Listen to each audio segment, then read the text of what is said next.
আমরা সংবিধানের মূলনীতি প্রশ্নে পঞ্চম সংশোধনীতে যেভাবে গৃহীত হয়েছে সেই জায়গায় আছি। ওখানে বিসমিল্লাহির রহমানির রহিম আছে, ওখানে মহান আল্লাহর উপর আস্থা এবং বিশ্বাস আছে, ওখানে ধর্মনিরপেক্ষতা নেই।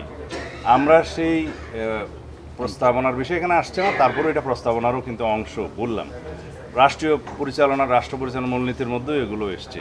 তো সুতরাং আমরা পঞ্চম সংশোধনীতে গৃহীত সেই সমস্ত প্রস্তাবের সাথে একমত এবং পঞ্চদশ সংশোধনীর পূর্বের অবস্থা অর্থাৎ পঞ্চদশ সংশোধনীর যেটা আছে সেটা আমরা মানি না।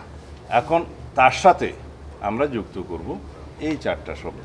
তো অনেক আলোচনা এসছে, একটা আর্টিকেলে উল্লেখই আছে গণতন্ত্র এবং মানবাধিকার প্রশ্ন। এখানে রাষ্ট্র মূলনীতির পরিচালনার মধ্যে আপনারা পাবেন, এইটা আপনারা পাবেন আর্টিকেল 11-এ। সেটা যেহেতু গণতন্ত্র এবং মানবাধিকার উল্লেখ আছে, আবারও গণতন্ত্র শব্দটা রাখতে হবে কিনা সেই বিষয়ে একটা প্রস্তাব হচ্ছে যে রাখা অসুবিধা নেই। তা আমি বললাম গণতন্ত্র প্রত্যেক জায়গায় রাখলো, 2বার রাখলো, 3বার রাখলো, আমাদের ভিন্নমত নাই, রাখা যেতে পারে। এই বিষয়গুলো এখনও ডিসাইড হয়নি। এখন আমাদের প্রস্তাবটা আমরা বললাম আমরা কিসে একমত বা আমাদের প্রস্তাবটা কী সেটা আমরা বললাম। তো যদি জাতীয় ঐক্যমত্যে না আসা যায় তাহলে ঐক্যমত্য কমিশনের পক্ষে এই বিষয়গুলো ঐক্যমত্য হয়েছে বলে বলা যাচ্ছে না। এখন আমাকে আপনারা প্রশ্ন করতে পারেন, তাহলে সারা দিন রাত আপনারা আলোচনা করলেন, এতদিন আলোচনা করলেন, ফলাফল কী? আমরা আমাদের বক্তব্য আপনাদের সামনে স্পষ্ট করেছি। ফলাফল সম্পর্কে আমি বলতে চাই না, কারণ জাতি আমাদের কাছে অনেক বেশি আশা করে। আমরা রাষ্ট্রীয় অর্থ ব্যয় করে সারাদিন আলোচনা করে একটা জায়গায় যদি পলিটিশিয়ানরা না আসতে পারে সেটা হতাশাব্যঞ্জক হবে। সেটা আমি এখনও হতাশা ব্যক্ত করতে চাই না। আমি এখনও আহ্বান করব আমরা যেন মিনিমাম ইস্যুগুলোতে একমত হয়ে একটা জাতীয় ঐক্যমত্য সৃষ্টি করি। সেজন্য জাতীয় ঐক্যমত্য কমিশন প্রচণ্ড চেষ্টা করছে, কিন্তু এখনও সেই জায়গায় আমরা আসতে পারছি না। RICL TMX, যুগের পর যুগ স্থাপনা থাকে মজবুত। আমার আজকেও আহ্বান থাকবে মিনিমাম একটা জায়গায় যাতে আমরা ঐক্যমত্য সৃষ্টি করতে পারি এবং সেটা জাতিকে আমরা দেখাতে পারি, তাহলে রাজনীতিবিদদের উপরে আস্থাটা বাড়বে। সেটা আমার আহ্বান থাকবে। ধন্যবাদ।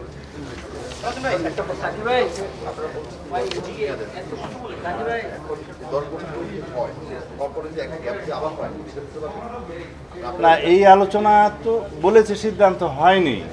যদি জাতীয় ঐক্যমত্য সৃষ্টি হয় যে প্রধানমন্ত্রীর মেয়াদ জীবদ্দশায় 10 বছরের বেশি কোনো ব্যক্তি প্রধানমন্ত্রী হতে পারে না, এই যদি ঐক্যমত্য যদি সৃষ্টি হয় তখন তার সাথে আমার দলে আলোচনা করতে হবে আমাকে এই সিদ্ধান্ত নিয়ে আসার জন্য।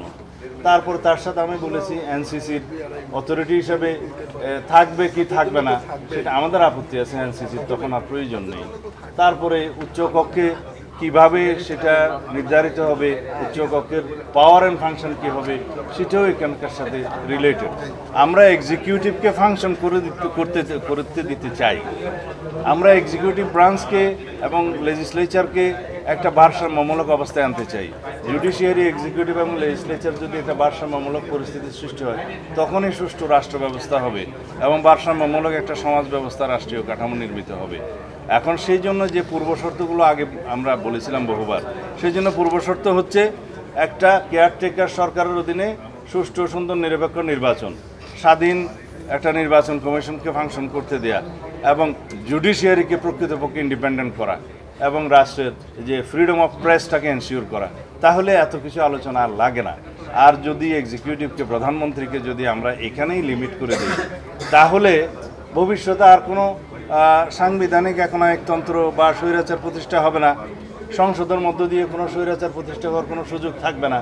কারণ সর্বক্ষেত্রে যদি আমরা এক্সিকিউটিভের হাত পা বেঁধে দিতে চাই তাহলে এক্সিকিউটিভটা ফাংশন করবে কিভাবে? এক জায়গায় আসি যাতে এখানে সাংবিধানিকভাবে কোনো স্বৈরাচার প্রতিষ্ঠিত না হয় এবং সীমাহীন মেয়াদের জন্য কেউ যেন প্রধানমন্ত্রী না হয়, সেই জায়গায় আসি আমরা। সেই প্রস্তাব তো আমাদের আছে। ধন্যবাদ।